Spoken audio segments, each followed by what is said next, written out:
పేరు బాలయ్య. నేను 15 సంవత్సరాల నుంచి మాదాపూర్లో ఉన్నాను. ఇక్కడ వర్క్ చేస్తున్నాను. మోటార్లు సర్వీసింగ్ చేస్తున్నాను. మాదాపూర్లో అన్ని నేను ఓకే చేస్తాను.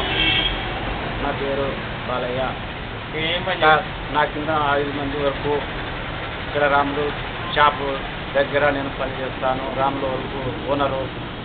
ఏం పని చేస్తారు ఇలా? కరెంటు మోటార్లు వేస్తాను, ఫ్యాన్లు బాగా చేస్తాను, మిక్సీలు బాగా చేస్తాను, ఈ ఫ్యాన్లు బాగా చేస్తాను.